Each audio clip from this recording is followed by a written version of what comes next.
Hey everyone, welcome to another week of Slice of Sports alongside Erik Dobratz. I'm John Pierson. Once again, we have another tremendous guest. We just keep bringing the Home big runs. time Home guests. run. We got the coming in. cleanup hitter. Good This is our fourth talkers show. too. Successful at what they do. It's University of New Haven head basketball coach Ted Hotaling. And Ted, good to have you here. Thanks for coming by. I know you got nothing left to do right now, but it's been a busy year up until this point. Yeah, there's always nothing to do when you're a basketball coach. So, this is awesome to be here. You guys I see at almost every venue I'm at. So if I'm at a high school game recruiting, I see you. I was at my daughter's game the other night. I see you guys. So really appreciate all you guys do for Connecticut sports. Way to raise awareness, not just for high schools, but for colleges. And an honor to be here, and appreciate all you guys do for the city. They've cloned us, Ted. There's more than there must be more than one of you. Beats working for a living. That's what I always say, right? Yeah, we have a lot of fun doing it and covering your programs too. And it's been great to see your kids come along through the high school system as well. But to cover your program too, it's been you just finished up your 15th year at 15th UNH? season, 16th year. So we didn't play the year of COVID, but got hired in 2010 out of Eastern Kentucky, and seems like yesterday. It goes fast, but it's been 16 years at the University of New Haven.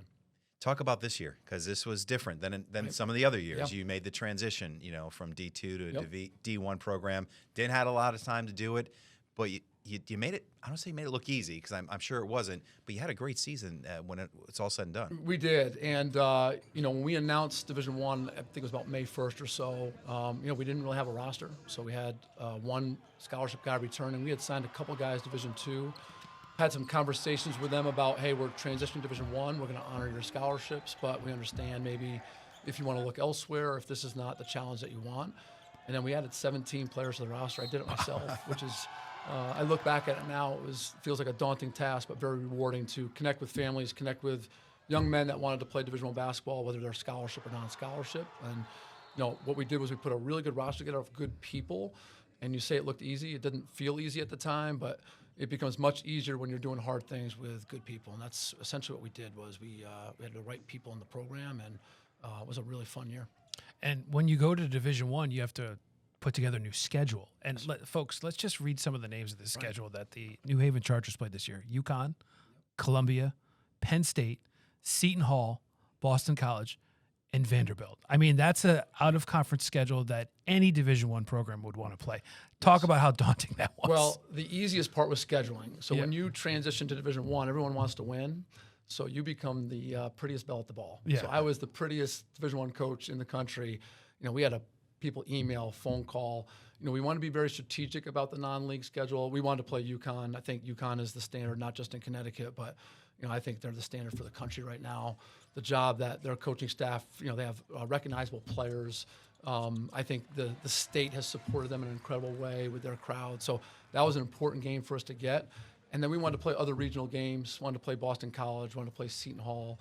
Vanderbilt, our president, Jens Fredrickson, who had the courage to take on this Division I transition. He played tennis at Vanderbilt. His wife played golf. I thought that was a really interesting game for just our university and for him in general. It was a very challenge for us. Some of the reasons why we did that, we wanted to kind of see how Division I works. So when you get up close to success, it's going to leave clues. And we picked up a lot of things along the way, like whether it's how to travel, how they do their pregame, how they do their timeouts, how they coach, right? It was just a really good eye-opening experience, and we learned a lot along the way. But, playing those teams was, I think, good for our school, good for our program, and honestly, great for our players, right? That's what better venue than to play at Gamble, right? At Boston College, at Seton Hall, at Vanderbilt. So, overall, just a very positive experience. But are you still pretty? Because you had a lot of wins this year. We might not be as pretty as we were initially. Year two of scheduling, that's a little trickier, right? Scheduling will be a little trickier, and I think those are some things that we'll take a look at. We want to play different opponents, I think, in the future. We'd love to stay in this Big East footprint, so to speak, and then maybe take trips strategically where we have, like David Beckerman is in Boca Raton. We'd love to play in front of David Beckerman down in Florida, or where some other alums maybe are throughout the country. So it's one of the things we can do strategically to stretch the name of New Haven and to get in different pockets of the country to kind of share what good things we have going on at the university and with athletics, and to get us out of the East region a little bit as well. So, there's a lot of ways we can use basketball to help the university and to help our program. And when you're going through all of this and you're trying to build, I'm sure it seems like, there's not enough time in the day to do what you have to do. When you go into UConn, you go into Gamble, you play against Dan Hurley. And after the game, he had some really high praise for you. Let's take a listen to what he had to say. They obviously had some things swirling around their program last year, but just had a lot of respect from the film. I think you evaluate who you're playing and the quality of the coaches that you're playing. You see a great structure and a great plan at both ends of the court. So, credit coach. It's going to be fun. I think to watch him build that program into a team that is going to be fighting for NCAA tournament bids and deserves the full support of the university and the people around there. The guy's a sharp basketball guy. Okay, so when you hear that, I mean, gives me how much chills, does that man. help? Yeah, it's humbling. I think the one thing, I'm a son of a coach. I mean, I've been going to practice since I've been 5 years old. My dad was a 3-sport athlete in college, played basketball, soccer, and baseball at Brockport University. Sports has been a huge part of our lives. I do this because I love the sport and because I can't play anymore. So the next best thing is to follow in your father's footsteps and to coach. And ultimately what you want is to run a good program. And when you hear coaches like Danny Hurley, who I have the ultimate respect for, I mean, 2-time national championship. He's been a high school coach. He's been in our league in the NEC. He's been at the Atlantic 10 and now at the highest level. When you hear those things said about you, it's very humbling. So, and it's very rewarding because all we're trying to do is a good job. And when other coaches recognize that, I think it's very meaningful. And so to hear those things, it feels good. And appreciate his support and appreciate the kind words that he said. Were there any moments in the year where you had to replay that in your own mind? No, you're so busy, right? Yeah. And all you're trying to do is get to the next day and have a good day. You're trying to learn from the film. You're trying to learn from a win or a loss. You're trying to put your kids in a position to play as well as they can, and that's always just focus on practicing. Now is the time to decompress a little bit and think about maybe some of the achievements we've had. But when you're going through it, I mean, it happens so quickly and so fast, and you're moving on to the next game. But again, very humbling to hear those words, and very thankful that he said those things. And I think that says a lot about our program. Hey, we got to take a time out. We come back. We got to talk about the Hotaling family. You mentioned your father, your kids, your background. You were an assistant at Yale. We want to hear some James Jones story. I'm sure you got some dirt you can share with us, but we'll have all that we got to talk about, right, John? Yeah, we'll be right back. Awesome. Welcome back to Slice of Sports. Joining us this week, Ted Hotaling, University of New Haven men's basketball coach. And Ted, now it's a downtime for you. What happens now that the season's over for you? Yeah, decompress a little bit, but it's recruiting. So, recruiting doesn't take a day off. And, we're on the road quite a bit. The portal opens April 7th for about a 3-week period when kids can go into the portal and test the waters as far as if they want to go somewhere else. I'm sure we'll have some of those situations within our own program. So right now it's roster building, it's scheduling, and then we'll get back to workouts after spring break where we're just trying to get the guys that are returning just a little bit better for next year. So it'll be a lot of skill development, a lot of 5-on-5, and just kind of taking a tally of where we need to improve. Portal, good, bad, wish it didn't exist? Great for kids. I think that for so long, college coaches have benefited from a free market, right? If you succeed, and I think we've seen this everywhere, coaches succeed, they go to the NCAA tournament, they get a longer-term deal, they get more money, or they get opportunities to advance and go to a different level. I think there needs to be some things in place with the portal to kind of help kids navigate it where they're not going one different school for 4 or 5 years. But I would never want to limit the opportunities that these kids have to make money. It seems like in college sports there's a lot of money being made, and I do think that the kids deserve a part of that. So should there be some guardrails? Yes. Should there be some more ideas as far as how to help them navigate this portal? And should there be some things in place to help coaches navigate it? Yes. And hopefully we get to that point. But, I don't think it's a bad thing. And I want what's good for players as well. All right, let's put you on the spot. You're a commissioner. I think the NCAA needs a basketball commissioner. Yes. They need a guy or female in charge to run the show. You mentioned guardrails. If you had that job, would that be, what would one of the first things? Would you address the portal? I mean, would you have kids sign contracts maybe or limit transfers?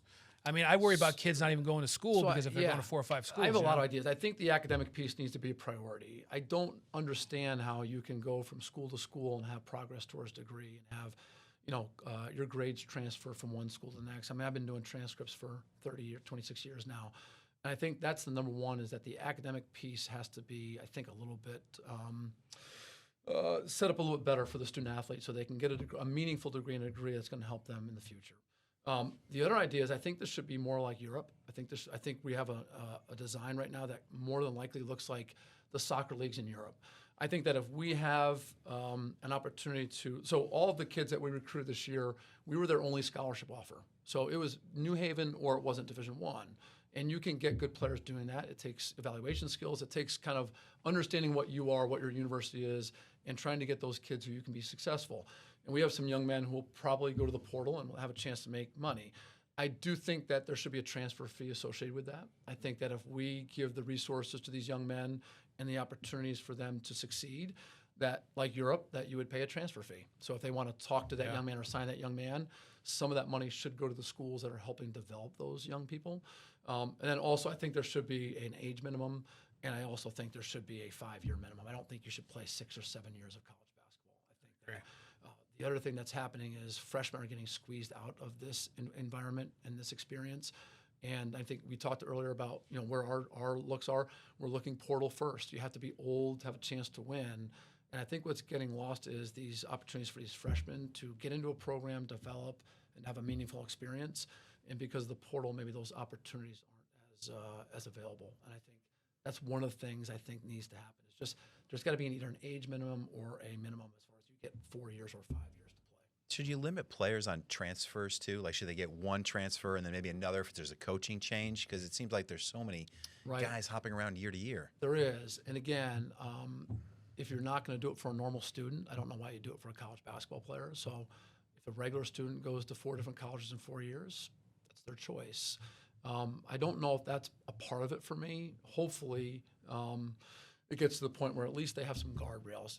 I know John Calipari has been very vocal about some of the ideas, and he's actually, in my opinion, he's done it so long, and he's done it so many different ways. But his idea was you get to transfer once. After that, you have to sit out a year. So there can be some things in place to limit the number of times they're transferring, but I don't know what that is.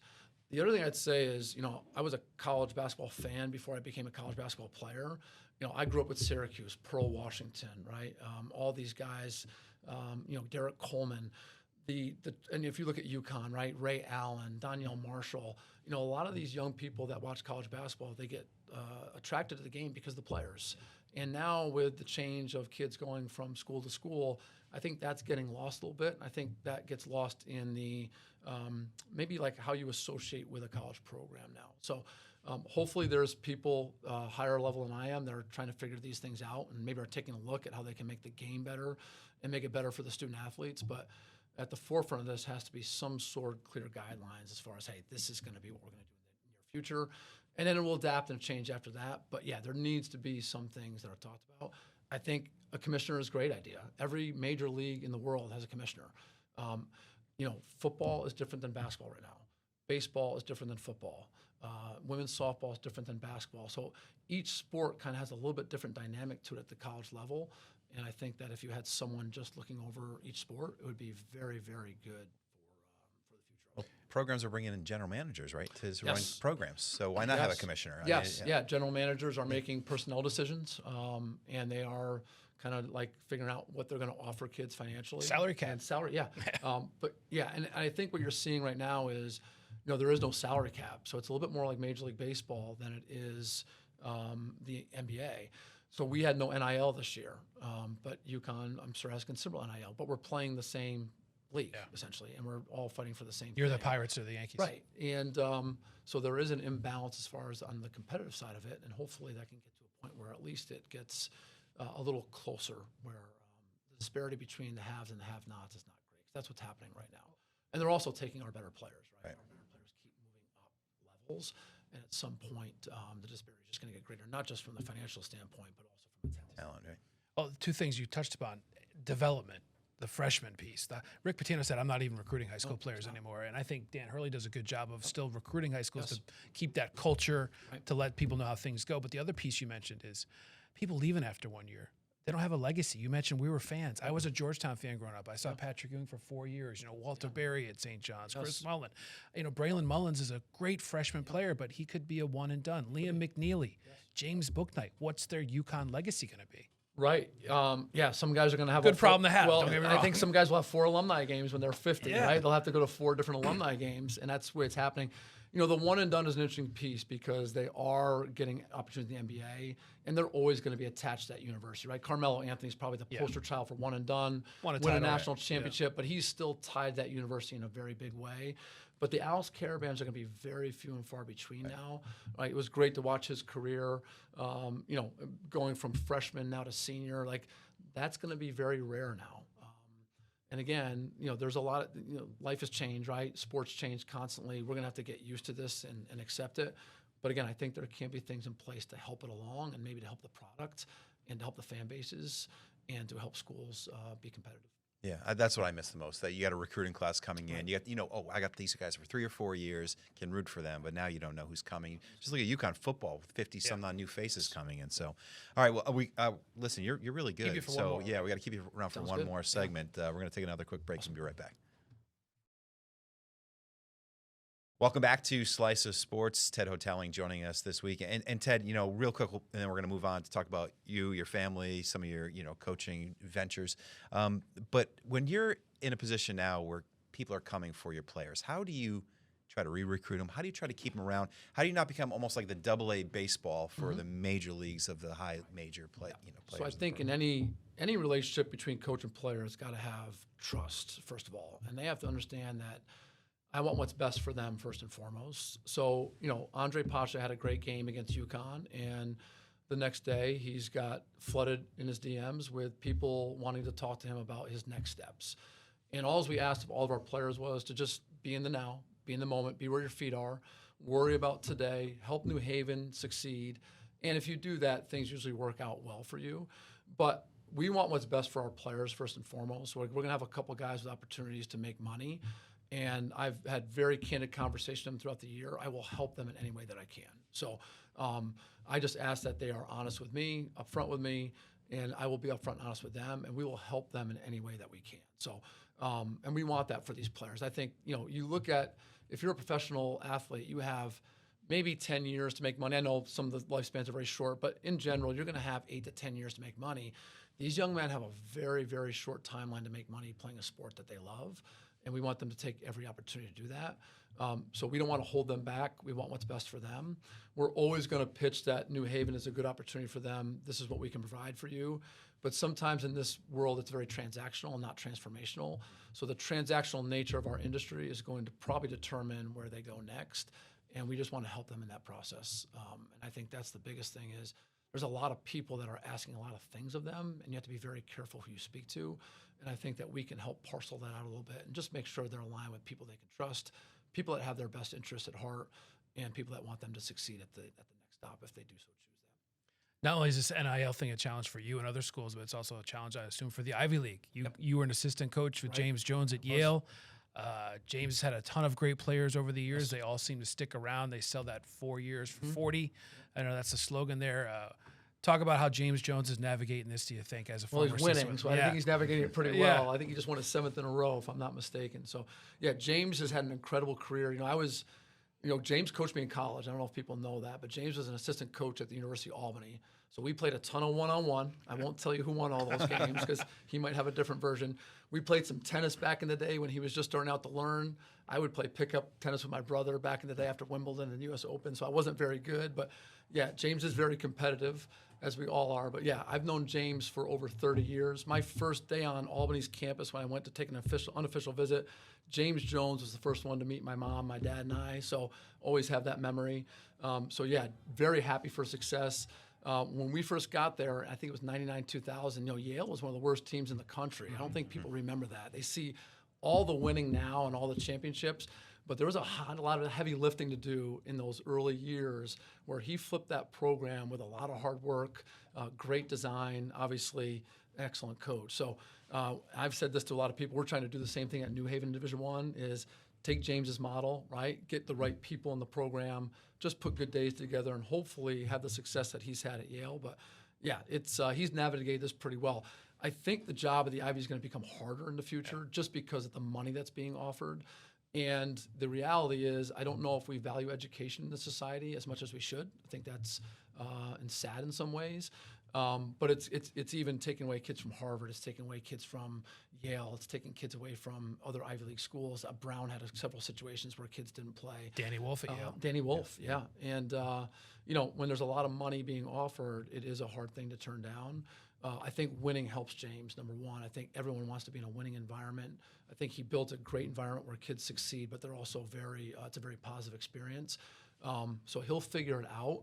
It will get harder, but no doubt that James will have a plan for it, and I'm certain keep winning. He'll probably win number 8 next year and probably have a new crop of young people coming in that just always finds a way to be really, really good. Yale, New Haven coming your way one day? Or yeah, what? I think that would be great. Yes, I do. We're in the process of scheduling now. We talked about it a little bit last off season. Just didn't work out timing wise and date wise. We have to get our guarantee games in first, and then kind of sprinkle in the home and homes. But yeah, we'd love to play local teams. I think what would be great for the state is to get the Connecticut Six back in some way. Yeah. I would love to get that in one venue. We'd love to play Quinnipiac, Sacred Heart, Fairfield, Yale. I think it's not just good for us, but good for the state. We'd love to kind of generate some interest in college basketball. Obviously, UConn is such a huge force in our state, and rightfully so, but there's a lot of good basketball being played at the mid-major, low-major level.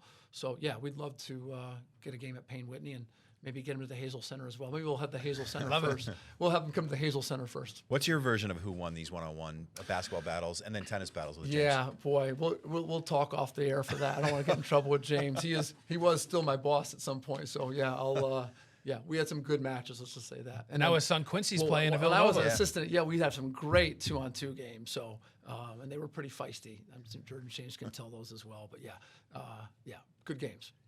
You mentioned your dad was a coach, right, in the game. So when did you know this was the life for you? Did you know right away? Has it been basketball all day, it's every been day? basketball. So I have an older brother. My older brother was into Cowboys and Indians before he was 6. And once he got into sports, whatever he did, I did. So luckily he got out of that phase and moved into sports, because otherwise I'd be doing what he was doing and liking those things. But my mom and dad, and I say this all the time, my mom was very, very competitive and very athletic in her own right. Title IX was not in place when she was growing up. It's great to see women get opportunities in sports that my mom did not get. So my daughter gets to play in high school, gets coverage by WTNH, right? Look at this, Owen. There's Owen, your son. There's my son. Gets to play in college at Wesleyan. There's your daughter. But yeah, I've known for a long time that this is what I was going to do. Look at that, Dad. Intensity. Oh, the intensity. Yeah, this was a great moment. I mean, both my kids playing in the state title game at Mohegan Sun, one at 12:30, one at 3 o'clock. There was most nervous I've ever been before a basketball event. But yeah, it's very rewarding watching your kids play, and the best thing is that they enjoy playing. This didn't come from me. Like, I didn't force them. Like, they just have a natural passion and love for it, which, to be honest with you, is very rewarding to watch. Your son plays with you at New Haven, and your daughter next year is going where? She's going to Wesleyan. Yes, very excited. So, yep, she'll be playing at Wesleyan, and she'll be a Cardinal. Yeah, how much do they come to you for advice now? Like, maybe in the beginning you don't want to push it, but now, obviously with the wisdom you have. The way I raised them was I would never force them to go work out or go play, but I could always say, if you want me to help you, I will, but it had to come from them. So they will ask. Like, my daughter will talk about the game, but we won't rehash it. And I want them to talk more than I want to talk, because I want it to come from them. And my son, obviously, we talk all the time. One of my best moments this year is we were at LIU, and we had a moment for like 15 minutes on the bench while we're doing our pregame routine. And I walked away being like, hey, how lucky am I, right? I get my son, I get to see him every day, get to talk to him in a meaningful way, get to talk hoops with him, get to talk about the game coming up. So, that's a very rewarding experience. But first and foremost, I'm their dad, and then I'm a basketball coach. And I've always tried to separate the two and not just make it one thing.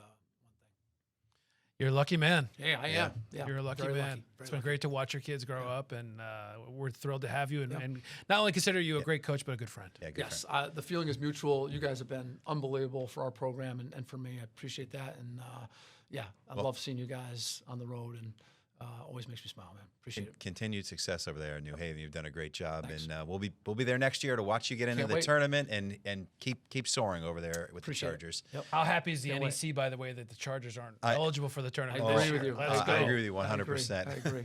Well, that's going to do it for this week's Slice of Sports. I want to thank Ted Hotaling for coming in. For Erik Dobratz, I'm John Pierson. Have a great week, everyone.